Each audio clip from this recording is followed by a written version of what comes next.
Comunicação, uma ferramenta que pode transformar vidas, criar oportunidades, alavancar carreiras e empoderar pessoas. Este é o tema de mais um episódio da primeira temporada do podcast De Papo com a Fono. Mas hoje, ele certamente poderia mudar de nome, então sejam muito bem-vindos ao De Papo com as Fonos. Eu sou a fonoaudióloga Viviane Rimes, professora especialista em linguagem e portadora do selo Fono Amiga da Gagueira. Atuo com crianças e jovens com alterações no processamento auditivo central, fala e aprendizagem. Com adultos, atuo nas questões de amamentação, sou coautora de um livro que será lançado em breve sobre a importância da fonoaudiologia com a amamentação e laser terapia para professores. Vocês podem acompanhar um pouquinho mais do meu trabalho no Instagram, @VivianeRMSS. No primeiro episódio da primeira temporada, eu menciono que o fonoaudiólogo é o profissional da comunicação humana. E por este motivo, trago para conversar comigo e dividir sua vasta experiência uma grande e respeitada especialista no assunto. Ela é graduada pela PUC de São Paulo, especialista em voz, com mais de 30 anos de experiência realizando avaliação, treinamento e consultoria em comunicação. Desenvolveu estudos de aperfeiçoamento na Universidade do Arizona, nos Estados Unidos, e na British Columbia, em Vancouver, no Canadá. Fez preparação vocal de atrizes e atores para espetáculos teatrais, minisséries, cinema e filmes publicitários. Atuou como preparadora vocal de Caio Castro e Camila Camargo para o filme Travessia e da atriz Isis Valverde para a minissérie O Canto da Sereia. Realiza preparação vocal para diversos comunicadores de massa, cantores populares, repórteres, políticos, apresentadores, locutores, até professores. Preparou participantes dos programas The Voice Brasil, Superstar e Ídolos. Treinou os locutores e apresentadores da Band News de Salvador. E com este currículo admirável, comunique-se e empodere-se com a especialista deste episódio, a minha grande e querida amiga, a fonoaudióloga Valéria Leal. Quanta honra e alegria em receber você aqui no meu canal de podcast, que ainda é só uma sementinha, Val. Dessa forma, eu também posso matar um pouquinho da saudade que estou da sua terrinha, que é a Bahia, e de você, claro. Olá, Vivi, quanta honra, parabéns por essa iniciativa de criar um podcast com assuntos que estão aí, né, no nosso dia a dia. A comunicação realmente é a grande protagonista nos dias atuais. Verdade. E aí nós temos visto mesmo pessoas se reinventando e até se redescobrindo, né, Val? Conhecendo também, assim, o poder que tem dentro de si. E é claro que a comunicação tem um papel importantíssimo na transformação das vidas dessas pessoas. Val, eu acompanho você nas suas redes sociais, no seu site, e vejo diversas dicas para nos ajudar. Acredito que haja também, assim, muita insegurança por parte das pessoas na hora da exposição. Então, que tal a gente começar a falar um pouquinho sobre os principais erros na hora de se comunicar?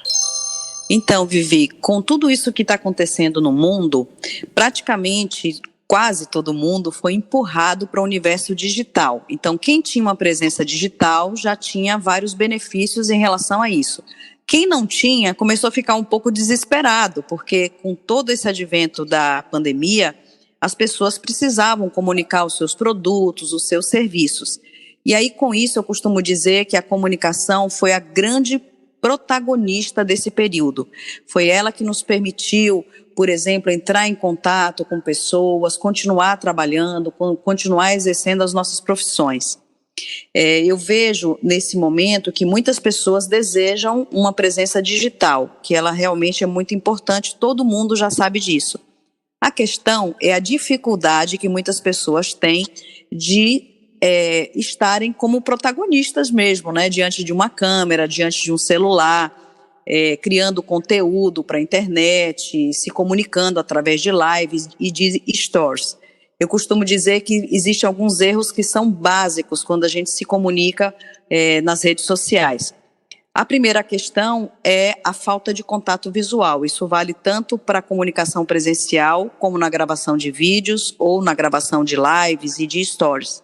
Então, comunicar pressupõe um primeiro contato visual. Esse mesmo contato visual é que vai dar uma noção para a gente que está se comunicando do volume de voz que a gente precisa para aquela comunicação. Então, usar um volume muito baixo ou usar um volume muito alto, pode parecer até o muito alto um pouco mais agressivo, também é um erro bastante comum. Outro erro comum é tentar falar difícil. Sabe aquelas pessoas que tentam usar um vocabulário muito rebuscado? Sim. Isso também é muito comum, né, Vivi? Sim, bastante. Dificulta, né, para quem está ouvindo. Exatamente. Então, a comunicação hoje, ela deve ser fácil, deve ser, enfim, de uma forma bem clara e bastante objetiva também, que é mais uma questão. Tem muitas pessoas que são prolixas e não vão direto ao ponto. A gente vê também, frequentemente, o uso de muitas muletas verbais. Tipo assim, sabe, Vivi, quando eu estou tentando explicar uma coisa, entende? E aí, né, vem, sabe, tipo, algumas palavras e que eu repito, tipo assim, entende? Sim, acontece muito. Às vezes eu faço também. Gente, olha que responsabilidade, gravação desse podcast com uma especialista. Então, esses vícios de linguagem acabam atrapalhando a comunicação, né? E funcionam grande parte para causar ruídos nessa comunicação. Uma outra questão também é falar rápido demais. Quando a pessoa fala rápido demais, outra pessoa tem dificuldade de entender tudo que a pessoa fala. Tem gente que aglutina as sílabas, os sons, diminui o tempo das palavras, o tempo das vogais. Então, ao invés de falar, por exemplo, insuficiência, a pessoa fala, por exemplo, insuficiência cardíaca. Aí o interlocutor do outro lado vai dizer, hã? O quê? Como assim? É muito importante que a gente, como comunicador, não cause trabalho, não dê trabalho ao nosso ouvinte. Uma outra questão também importante é saber o seu turno de fala. Evitar a fala sobreposta, principalmente nas videoconferências, que aí já é um assunto bastante específico. A gente sabe, já viu em vários telejornais, como a imagem e o áudio eles chegam em tempos diferentes. Na videoconferência acontece a mesma coisa. Você tem a imagem e você tem o áudio. Muitas vezes esse áudio chega depois da imagem, com um pequeno delay. Esse pequeno delay vai fazer com que as pessoas façam muitas falas sobrepostas, o que também gera um ruído na comunicação. Tem várias dicas que eu posso dar para quem trabalha e precisa usar a videoconferência como ferramenta. Desde coisas simples, por exemplo, que a gente nunca faz, como limpar a lente da câmera, que é muito importante, colocar essa lente posicionada na altura dos olhos, ajustar o plano, o ângulo, o enquadramento. Tem gente que faz videoconferência aparecendo do queixo para cima ou deixando muito teto, que é a região acima da cabeça, então você vê o teto da casa. Enfim, se preocupar com o fundo também, porque o fundo também comunica. Aliás, tudo comunica. A sua roupa, o seu cabelo, as cores que você utiliza e o fundo também, aonde você faz essa videoconferência. De preferência usar fone e microfone, porque melhora um pouco. Existem alguns ajustes também que a pessoa pode clicar, por exemplo, no Zoom, em Touch My Appearance, para dar aquele up, sabe, Vivi, no visual, deixar a pele melhor, deixar a iluminação também um pouco mais equilibrada. Também é muito importante que na videoconferência, para os profissionais da voz, que eles aqueçam a voz, porque é muito importante que você tenha, hoje você tem várias pessoas que trabalham praticamente o dia inteiro em videoconferências, né, dando aula, fazendo atendimento. E a voz também entra em fadiga. Ela é um músculo e os músculos entram em fadiga quando são excessivamente recrutados. Lembrar que o sorriso sempre é bom, né, Vivi? Estabelece pontes, né, expressa mais segurança, mais alegria também. Aproxima, enfim, né? Aproxima bastante. Evitar, por exemplo, nas videoconferências, perguntas genéricas, como, por exemplo, o que vocês acham disso? Então, isso particularmente faz com que ninguém se sinta responsável em responder. Então, é bom que você, por exemplo, solicite uma resposta de uma pessoa determinada. Rafael, o que você acha disso? Juliana, o que você pensa sobre isso? Dessa forma fica mais fácil também a participação. Então, são algumas regras simples, né? E comunicar deve ter sempre como objetivo ser claro. não dá trabalho para o ouvinte. Val, nós vemos diversos profissionais precisando virar atores do dia para a noite sem terem um mínimo de intimidade com as câmeras. Você, que tem tanta experiência em preparação de atores para filmes, novelas, poderia nos dar algumas dicas para gravar vídeos e não perdermos a linha de raciocínio? Vivi, essa é uma queixa frequente, tá? Mesmo profissionais bastante experientes se queixam de dar aquele branco na hora que vão gravar vídeos, na hora que vão fazer lives. Isso se explica por vários pontos. O primeiro ponto é que vários profissionais autônomos, liberais, médicos, arquitetos, advogados, engenheiros, enfim, trabalharam o tempo todo como operacional, na maioria deles. Então, eles sabem executar muito bem, né? Fizeram especialização, mestrado, doutorado, enfim, para se tornar o melhor profissional possível. Mas, ao mesmo tempo, eles não têm experiência na gravação de vídeo. Muitas vezes eles dominam o conteúdo, mas na hora de gravar um vídeo em que você vai fazer praticamente um monólogo para uma câmera e não para um olho humano e não para uma face humana, isso se torna mais complicado. Quando a gente tem uma conversa, a gente tem ganchos de interesse. Então, ganchos para que você continue abordando aquele assunto. Na gravação de vídeo, não. Então, a primeira questão é, para não se ter o famoso branco, é preciso que você faça um planejamento do que vai dizer. Pelo menos faça um texto, que pode ser um texto mais oralizado, feito no bloco de notas do seu celular, em que você dita o que você quer dizer. Outra ferramenta também interessante é que você possa escrever, mas abandonar um pouco essa escrita, porque ela tem as regras da língua escrita. E se você for decorar, você vai parecer engessado. Outro também, fazer um mapa mental com as palavras principais. Uma outra ferramenta também que pode ser utilizada são os teleprompters virtuais, digitais. Tem vários teleprompters, inclusive online, free, que você pode utilizar colocando o seu texto, mas vale a pena ressaltar, é preciso também algum grau de treinamento, porque ali você vai poder graduar a velocidade do texto, mais rápido ou mais lento, de acordo com a velocidade da sua fala natural. Então, são algumas dicas importantes para evitar aquele branco que é terrível, né, Vivi? É complicado. Acho que entra também o nervosismo, né, Val? Então, às vezes, a inexperiência, muitos fatores contribuem para que isso aconteça. Falta, às vezes, de domínio também do conteúdo, enfim. Mas a gente está aí para treinar, né? Tive vários clientes que eu destravei, né, para esse conteúdo digital e que eles falavam assim, nossa, minha mão está suando, eu estou tão nervoso, mas, gente, esse assunto, eu falo sobre isso há 20 anos e eu não consigo concluir uma frase a respeito disso. Isso é muito comum de se encontrar.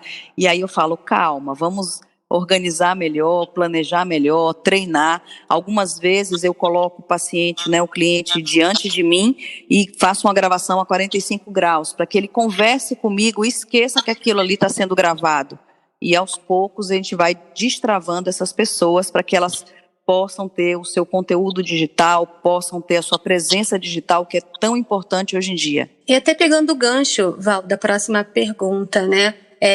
Tem a ver com temperamento, com a forma de comunicação, que a gente acabou de falar, por exemplo? Tem uma relação, sim.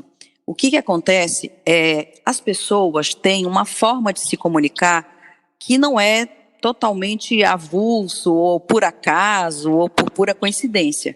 Existe um temperamento por trás da forma de comunicação. Então, eu vou te dar alguns exemplos. Existem 4 tipos de temperamentos, tá?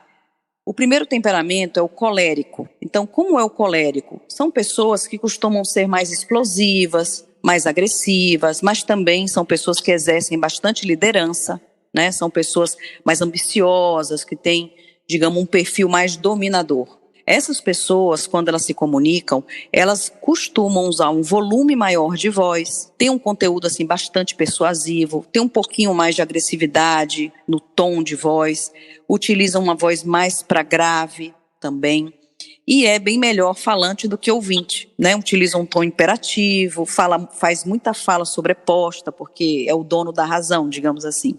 Algumas pessoas que têm esse tipo de temperamento têm também pontos fortes, que é a determinação, a habilidade de liderança, são pessoas que são bastante autênticas, que não se importam muito o que as pessoas estão pensando delas. Então, se a gente for lembrar agora do BBB 21, que está muito na cabeça das pessoas, quem tem um tipo de temperamento colérico e se comunica dessa forma é a Lumena, por exemplo, e a Carol Conká. Vários políticos também têm esse tipo de temperamento e comunicação, como Trump, como Lula, Bolsonaro.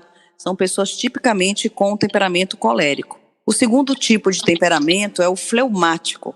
O fleumático, ele é aquele temperamento que é mais pacifista, ele é mais dócil, ele tem um equilíbrio maior e ele tem um discurso mais conciliador. Normalmente ele tem um volume de voz adequado, ele fala com bastante clareza, é mais observador, é bem paciente, prefere não se manifestar muito as suas opiniões, são um pouco mais contidos, né? São mais analíticos também.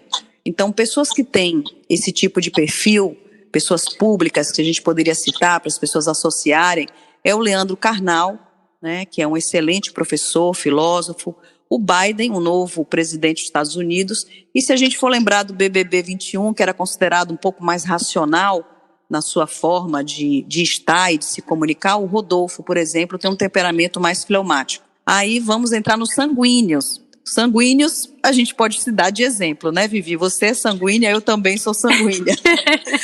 Que é um temperamento que é mais expansivo, é mais otimista, tem um pitch um pouquinho mais para o agudo, tem uma velocidade de fala também um pouco maior, são mais falantes, são mais extrovertidos, são mais comunicativos. Exemplos de pessoas assim públicas para as pessoas associarem é a vice-presidente americana, Kamala Harris, por exemplo, o Rodrigo Faro, que é um apresentador de televisão, o Otaviano Costa, que é um apresentador e um ator, e lembrando do BBB 21, a Juliette é tipicamente sanguínea. E o quarto tipo é aquele melancólico, né, que tem um temperamento mais tímido, mais artístico, mais solitário, sabe, um pouco mais introvertido, mas também tem um discurso mais reflexivo. Normalmente eles são também nostálgicos. Os pontos fortes que essas pessoas têm um pouco mais de sensibilidade, né? Então, dentre esses temperamentos, o melancólico, ele pode ser um pouco mais pessimista, um pouco mais inflexível. Dentre eles, eu poderia citar, por exemplo, o Fiuk, do BBB 21, que tem um temperamento um pouco mais para melancólico. Então, a gente viu o seguinte, existem vários temperamentos e várias formas de se comunicar, e vários estilos também durante a comunicação. Você pode ter um estilo que é mais formal, dependendo do seu nicho, dependendo da sua audiência. Um estilo um pouco mais contido, um estilo um pouco mais jovial, coloquial, extrovertido e alegre. Então, tudo é válido. Tudo depende do seu nicho profissional, do conteúdo da sua fala e do que você quer, qual é o seu branding, né, vocal, o que você quer realmente estabelecer ali como marca. O brand é a sua marca em comunicação. O seu tom de voz, a sua modulação, a prosódia, a velocidade da fala, a sua fluência, o seu tipo de vocabulário, tudo isso junto representa o seu branding, a sua marca pessoal. Val, eu vou entrar um pouquinho na sua área bem artística, assim, com os cantores, como, por exemplo, Anitta, Julia B, Daniela Mercury, Carlinhos Brown. Em que ponto o cantor, que também é um comunicador, e um comunicador de massa, precisa melhorar a sua comunicação? Então, a gente viu, através das lives, né, uma invasão de lives durante a pandemia, que aquelas lives em que o cantor tem uma comunicação mais efetiva, eles tinham, na verdade, uma audiência também muito maior. Então, a gente tem cantores, por exemplo, que são excelentes cantores, excelentes artistas, mas não rendem numa entrevista, são excelentes na sua área, no seu gênero musical, mas não conseguem render muito bem durante uma entrevista, não conseguem render entre uma música e outra, não sabe muito bem o que dizer, nem como dizer. E já outros dominam não só o palco, mas são grandes comunicadores. Então, de cada gênero, eu poderia citar algumas pessoas que são grandes comunicadores, independente do seu gênero musical. Então, essas pessoas conseguem um engajamento maior. Então, hoje, não adianta só o cantor cantar bem, ser afinado, ter música autoral, ter expressividade, enfim. ele precisa também se comunicar bem nas redes sociais, ele precisa gravar stories, ele precisa se comunicar bem com seus fãs, com seu público. Então, não adianta só cantar muito bem e encantar as pessoas, é preciso que ele também seja um grande comunicador quando não está cantando. Use a sua voz. Reconhece esse filtro, Val? Ah, sim. Foi um filtro que eu fiz em homenagem, porque eu realmente acredito que quem se comunica bem vive melhor. Então, em homenagem aos seguidores do meu Instagram, eu fiz um filtro que chama Use a Sua Voz. Tem como mote Use a Sua Voz. E está lá à disposição para que as pessoas possam utilizar. Nós estamos muito próximas do Dia Nacional da Voz, Dia Mundial da Voz, dia 16 de abril, onde se comemora no mundo todo essa maravilha, essa bênção, essa coisa mais divina da melodia pessoal que é a voz. Então eu vou convidar todas as pessoas que estão ouvindo aqui que acessem o meu Instagram, Valéria Leal Fono. Lá na home tem um íconezinho e lá a pessoa pode salvar esse ícone, salvar esse filtro para poder arrasar e mandar bem, dizendo quem é você, o que você faz, colocando a sua voz para o mundo. É isso. E nós estamos, como você muito bem colocou, no mês onde o mundo comemora ou, enfim, faz alertas sobre a voz. Então, Val, eu acho que nós, enquanto fonoaudiólogas, estamos utilizando esse espaço nesse momento para alcançar muitas pessoas que estejam nos ouvindo e o nosso papel enquanto profissionais da comunicação humana, porque nós somos fonoaudiólogos, como você poderia usar esse espaço, Val, na verdade, para alertar as pessoas com relação à voz, à saúde vocal, quando procurar um fonoaudiólogo ou um otorrino? Então, se uma pessoa usa a voz diariamente, todos nós usamos, e algumas pessoas usam muito profissionalmente. A rouquidão, ela pode acontecer, mas ela não é natural. Então, assim, qualquer pessoa que esteja rouco por mais de 7 dias, 10 dias, deve ser investigado, certo? Uma outra questão também, que existem muitos mitos, né, em relação à voz. Por exemplo, através da voz, a gente consegue perceber a procedência, o gênero, a saúde física, mental de uma pessoa. Então, a voz, ela traduz uma série de situações. Por exemplo, outro dia eu falei com uma pessoa que tem 93 anos, um tio, que eu não falava há algum tempo. Olha! E pela voz eu falei, nossa tio, você está muito bem, você está muito saudável, porque a voz dele, apesar dos 93 anos de idade, é muito clara, a fluência verbal, a articulação, o vocabulário, a qualidade da voz. Então, assim, a voz também traduz saúde física e mental e cognitiva também. Então, voz é muito importante e deve-se cuidar, como todos os órgãos, como qualquer órgão do nosso corpo. A voz também, as pregas vocais são músculos, esses músculos podem entrar em fadiga dependendo de como você utiliza a sua voz no seu dia a dia. Então, o menor sinal de rouquidão, procure atendimento com fonoaudiólogo especialista em voz ou então com otorrinolaringologista. E até a campanha desse ano, Sua Voz Diz Muito Sobre Você, que resume bem, Val, o que você acabou de falar, né? Exatamente. Então, a voz traduz as nossas crenças, os nossos valores, os ajustes que a gente foi fazendo. A voz também envelhece com o tempo, por isso que precisa de cuidados ao longo da vida. Pela voz você consegue dizer, por exemplo, a procedência de uma pessoa, a qualidade, por exemplo, em relação à saúde física, do ponto de vista cognitivo também. Então, a voz, ela revela uma série de questões que são bastante importantes. E a gente tem também várias doenças que começam com alguns sintomas vocais, como, por exemplo, doença de Parkinson, Alzheimer, são algumas condições, câncer de laringe, que começam por sintomas vocais, por vozes que são roucas, ou vozes que ficam nasais ao longo do dia, ou voz que é muito fraca de intensidade, que entra em fadiga rapidamente. Então, são sinais que a voz pode nos dar em relação à nossa saúde física e mental também. Val, eu queria deixar um registro aqui publicamente. Nós nos conhecemos num evento fechado para fonoaudiólogos há cerca de 1 ano e meio, se eu não me engano. E de lá para cá a gente não perdeu mais contato. Assim, jamais eu vou esquecer da sua ajuda logo no início da pandemia, quando eu tive uma ideia de fazer um e-book sobre como cuidar da voz para realizar teleatendimentos, já que essa acabou virando a realidade de muitos profissionais. Eu mesma não fazia, e aí eu precisei fazer os teleatendimentos e comecei a sentir um cansaço vocal e uma necessidade real de cuidar da minha própria voz. Mas logo eu pensei, mas e as outras pessoas que não têm conhecimentos? Eu ainda consigo cuidar da minha voz. E aí eu pensei em você. Eu recorri a você, porque já sabia da sua trajetória nos teleatendimentos, exemplificando como você poderia atender a Anitta aqui no Carnaval do Rio de Janeiro e ainda cuidar dos seus outros cantores na Bahia ao mesmo tempo. Né? E aí você me estendeu a mão, me apoiou em tudo que eu precisei. O e-book ainda está disponível, toda a renda é voltada para projetos sociais. Então, uma iniciativa linda, viu, Vivi? Foi uma iniciativa muito linda, entendeu? Eu só tenho a agradecer, Val, você por toda a sua generosidade, toda a sua atenção, todo o seu carinho comigo desde o nosso primeiro contato e também nesse trabalho novo que é o podcast, onde você me incentivou muito. E eu não esqueço, Val, da frase que você me falou, que eu estava muito segura na gravação do primeiro episódio, e você falou para mim, Vivi, vai em frente, melhor feito do que perfeito. E isso é comunicação, né, Val? Então, muito obrigada.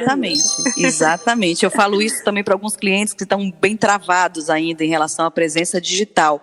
E o que acontece?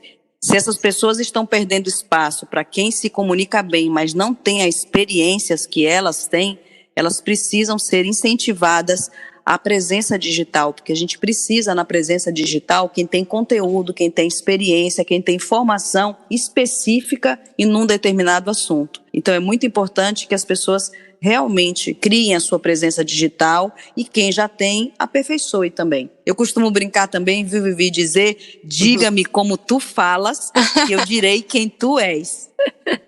Val, convide então as pessoas para conhecerem o seu site, o seu Instagram, como que as pessoas podem te encontrar. Eu queria convidar todos vocês que estão ouvindo esse podcast, muito obrigada pelo convite, Vivi, para acessar o meu Instagram, Valéria Leal Fono, e o meu site, www.valerialeal.com.